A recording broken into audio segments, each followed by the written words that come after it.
자, 언약과 시대들, 이번 시간에 언약과 시대들 주제는 마지막에 될 것 같네요. 예, 새 언약 2개 남았습니다. 두 종류의 새 언약이 있죠. 처음에 설명드렸던 것처럼 뉴 테스타멘트가 있고 뉴 커버넌트가 있습니다. 자, 순서대로 보는 게 좋겠죠. 자, 새 언약입니다. 우리말로는 둘 다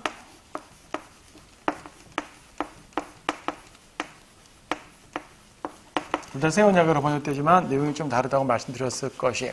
자, 새 언약은 일단 죽음과 연관된 유언이라는 개념이 있으니까 죽음과 연관된 언약이고 이것은 십자가로 인한 이제 언약이라는 것을 분명히 봤습니다. 이건 이미 앞에서 본 내용인데 좀 살펴보죠. 여러분, 새 언약이 죽음과 연관된 언약이라는 것을 몇 개 봅시다. 여러분, 마태복음 26장 말씀 보세요. 마태복음 26장에서 예수님께서 소위 말하는 최후의 만찬 하실 때 말입니다. 주의 만찬이죠. 이때 잔을 나눠주시면서 뭐라고 말씀하셨냐면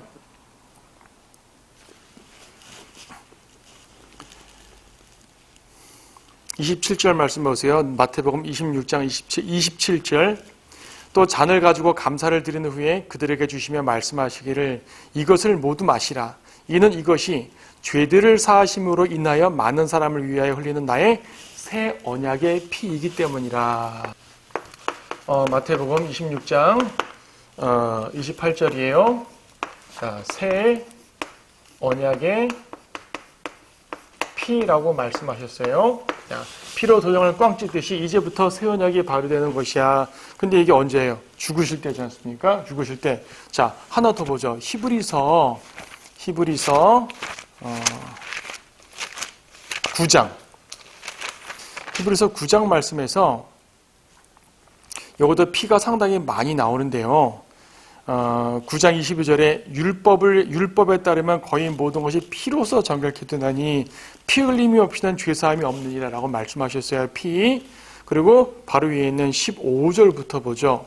이런 연유로 그는 새 언약의 중보자이시니 이는 첫 언약 때에 범죄한 것들을 구속하시려고 죽음으로써 부르심을 받은 자들로 그 영원한 유업의 약속을 받게 하시려는 것이라.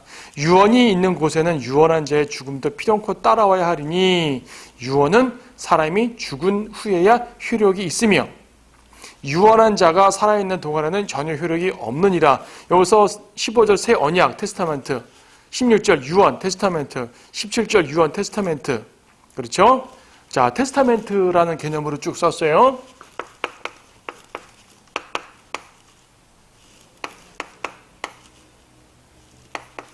자, 지금 보면은 유언은 유언한 자가 죽어야지 효력이 발생한다고 말합니다. 그러면 새 언약도 피가 뿌려져야지 새 언약이 시작되는 거예요. 그렇죠? 그렇잖아요. 죽어야 효력이 있다라고 말씀합니다. 그러면은 질문을 드리죠. 언제부터가 신약이죠? 일단 성경, 신약 성경이 편집된 부분에서는 마태복음 1장부터가 신약이에요. 그렇죠? 신약 성경이죠. 하지만 실제적으로 신약, 즉 새 언약이 발동된 것은 정확하게 말하면 언제부터냐면 26장에서 새 언약이 예언되고요. 예수님이 십자가에 죽으시면서 새 언약이 시작되는 거예요. 십자가에 죽으시면서 신약이 시작된다고요.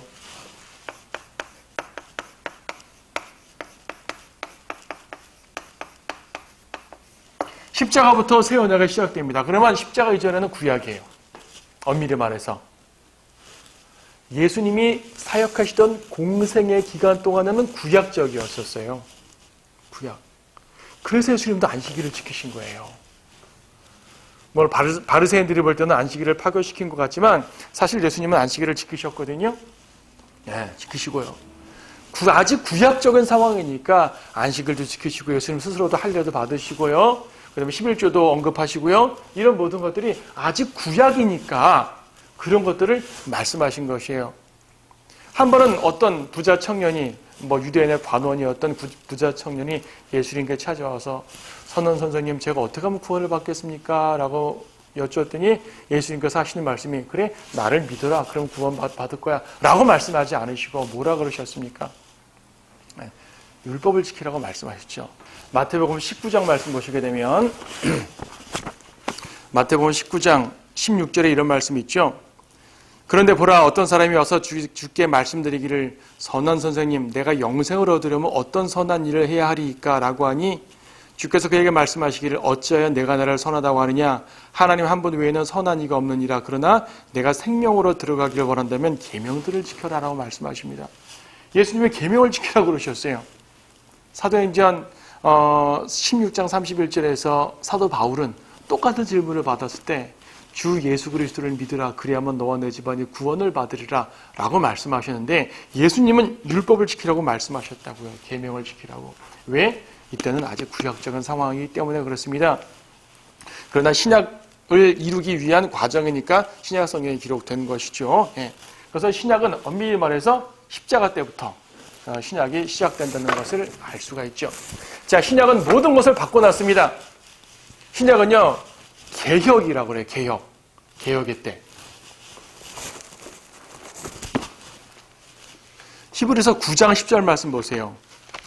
히브리서 9장 10절 말씀 보시게 되면, 이 예배는 오직 먹는 것과 마시는 것, 여러 가지 씻는 것과 육신의 율례들에 근거하는 것으로 구약적 이제 규례를 말합니다. 이것들은 개혁의 때까지만 부과되는 것이로다. 여러분, 성경에서 개혁이라는 단어가 딱 한 번 나오는 거 아세요? 여기서 딱 한 번 나옵니다. 개혁. 새 언약은 완전하게 율법을 개혁해버린 겁니다. 구약을 개혁해버린 거예요. 구약의 예배를 개혁해버렸어요. 동물 제사를 폐지하시고 십자가로 이룬 예수님의 보혈을 믿으면 되게 되어 있단 말입니다. 구약의 제사장 제도를 폐해버리시고 모든 성도들을 왕같은 제사장으로 만들어버리셨단 말입니다. 구약에 이거 하지 말라, 이거 하라, 이런 걸 다 폐해버리고 우리는 진리 안에서 자유롭게 만드셨단 말입니다. 먹고 마시는 문제도 해결해 놓으셨고요. 그래서 우리는 안식일을 지키지 않는 것이고요. 다만 주님께 영과 진리로 경배할 수 있는 것이고요. 그도 그럴 것이 새 언약을 통해서는 우리의 죽은 영이 살아났단 말입니다. 이때까지는 율법을 지키고 뭐를 다 해더라도 아담 때 죽은 영이 그대로 존속한 것이에요. 하지만 십자가 이후로 우리가 믿음으로 구원을 얻게 되면 나는 죽었던 영이 살아나는 거죠. 완전히 개혁이에요. 이거보다 강력한 종교 개혁은 없어요.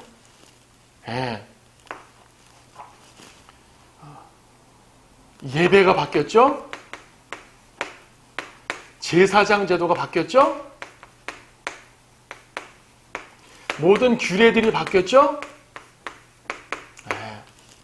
우리는 하나님의 자녀가 되었죠. 아들들이 되었죠. 영이 살아났어요. 그래서 영과 진리로 예배를 드릴 수가 있는 것이죠. 형식이 아니라. 새 언약이 바로 그런 것입니다. 우리는 영원한 하나님의 자녀가 되었습니다. 하나님의 아들들이 되었습니다. 예수를 믿기만 하면 단번 속죄가 이루어졌기 때문에 반복적인 이제 속죄를 드리지 않아도 되는 것이죠. 이것이 바로 새 언약이에요. 새 언약. 자, 이번 또 다른 새 언약.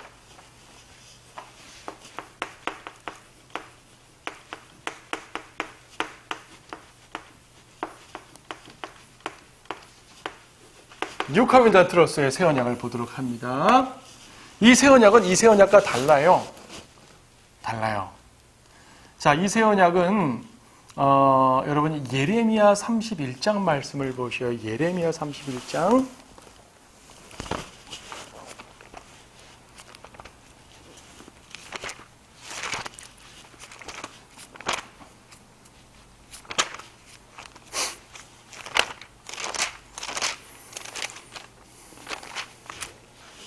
예레미야 31장 31절부터 34절까지 말씀인데요.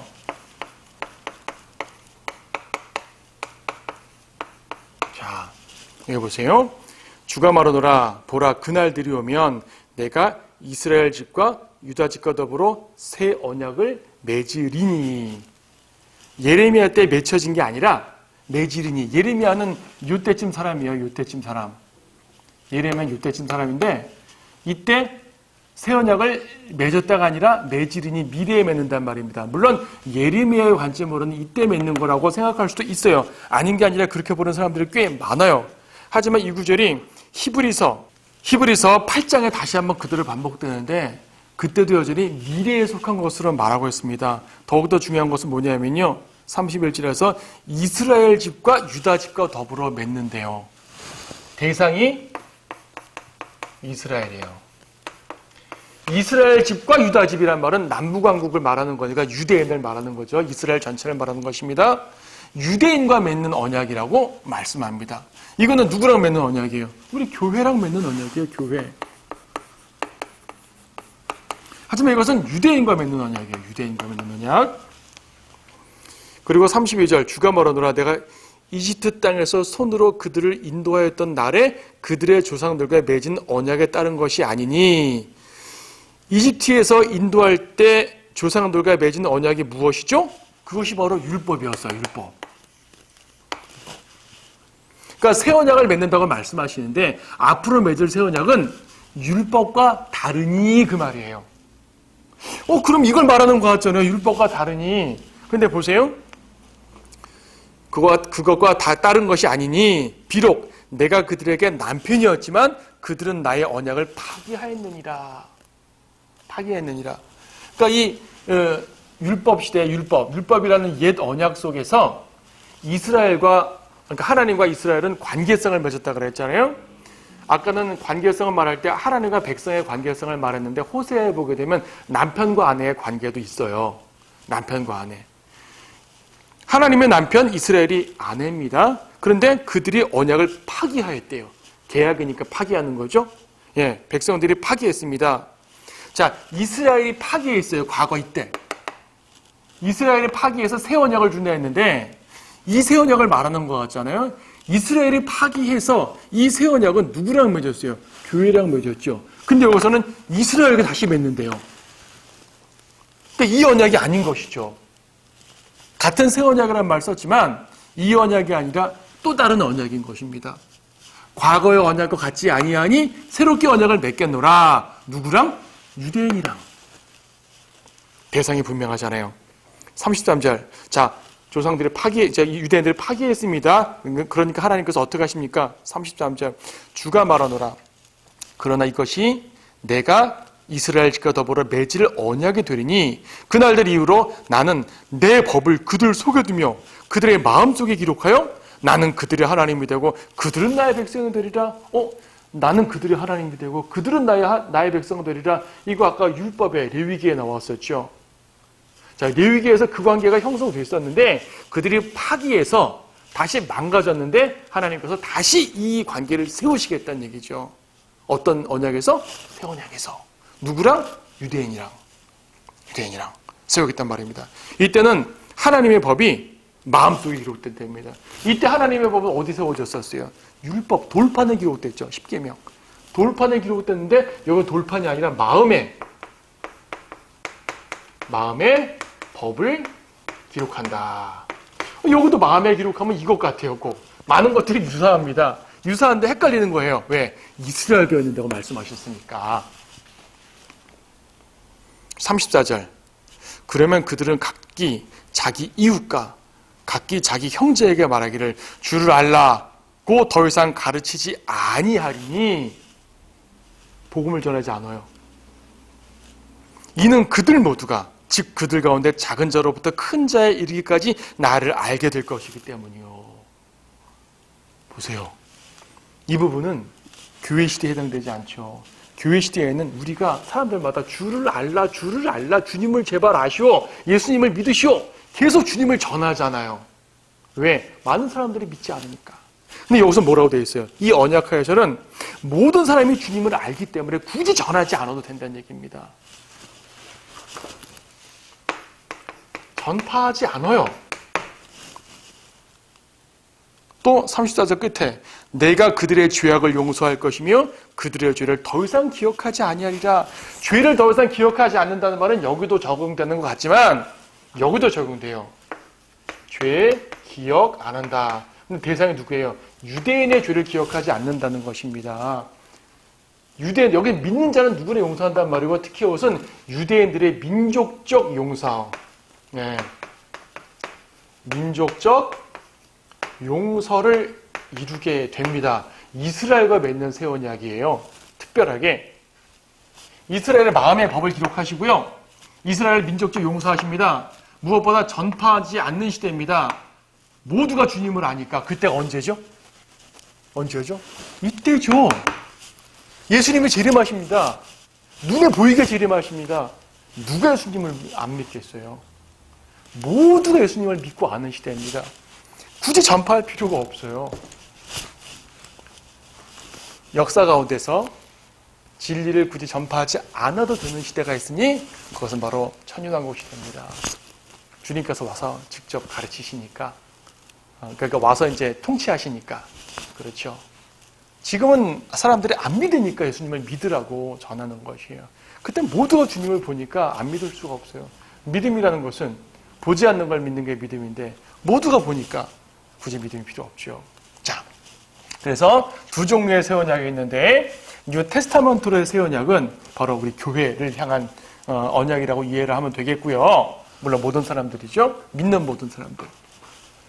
이 뉴 카비넌트로서의 새 언약은 이스라엘, 즉 유대인들을 위한 새 언약이라 말하는데 그 목적이 뭐냐면 유대인들의 죄를 용서하는 것이에요. 자, 우리가 교회 시대 다음에 왕국 시대를 말했죠. 사실은 여기에 뭐가 있어요? 대환란이 있잖아요. 대환란. 대환란 때 유대인들은 그들의 죄로 말미암아 극심한 고난을 받게 될 것입니다. 대환란이죠. 고난이죠. 그 모든 고난 끝에 주님께서 재림하시면서 그들을 용서하시는 것이에요. 너희 고난 다 받았지? 다 두드려 맞았지? 그래, 이제 내가 널 용서할게. 받아들이고 이스라엘을 다시금 새롭게 이제 만드시는데 왕국 시대에 이스라엘은 우뚝 선 백성이 될 것입니다. 아브라함에게 약속했던 그 위대한 민족에 대한 예언이 약속이 이때 온전하게 성취가 되는 것이에요. 이스라엘을 위한 새 언약입니다. 어쨌든 둘 다 뉴잖아요. 뉴. 그래서 이 뉴나 그러면 올드가 있어야 될 거 아니에요. 올드. 이 뉴에 대한 올드는 뭘까요? 이 뉴에 대한 올드는 뭘까요? 이 앞에 있는 여러 언약들 중에서 어떤 언약에 대해서 뉴일까요? 바로 모세의 언약에 대한 뉴입니다. 뉴 테스타멘트도 모세의 언약에 대해서 뉴 테스타멘트고요. 이 뉴 커버넌트도 모세의 언약에 대해서 뉴 커버넌트예요. 율법은 양쪽 모두에게 올드가 돼요. 올드가 돼요. 여기서는 율법 자체의 영적 개념에서 올드 뉴를 말하는 것이고요. 율법으로 구원 못 받는다, 율법으로 구원 받는다, 이 개념 말하는 거죠. 여기서 올드 뉴 말하는 것은 율법을 통해 하나님과의 관계성을 맺었는데 그들이 파기했다. 근데 새 뉴에서는 다시금 하나님과의 관계를 맺게 해주신다. 그들을 용서하심으로써. 그 말입니다. 자, 그러므로 이 새 언약은 아직 맺어지지 않았죠. 이때 맺어질 것입니다. 그리고 이 새 언약으로 말미암아 왕국 시대가 도래하게 되죠. 왕국 시대, 천년 왕국.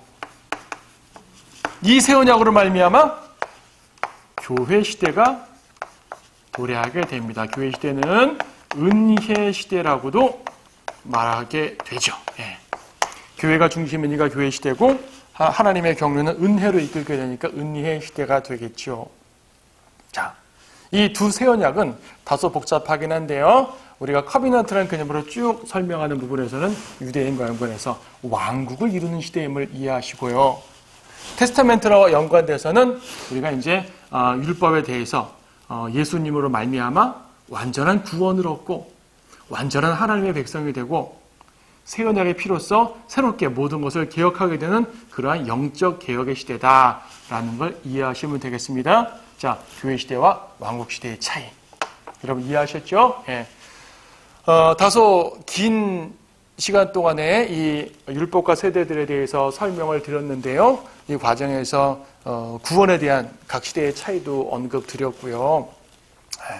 그래서 이 부분을 확실하게 좀 반복해서 들으시면서 정리해도 좋고요. 반복해서 들으시면서 확실하게 해놓으시게 되면 이 전체적인 성경의 구도를 파악할 수가 있고, 그 다음부터는 성경을 어디를 읽더라도 이게 이런 말씀이구나 이해를 할 수가 있습니다. 아주 중요한 구도니까 여러분 확실하게 숙지를 해주시기 바랍니다. 감사합니다.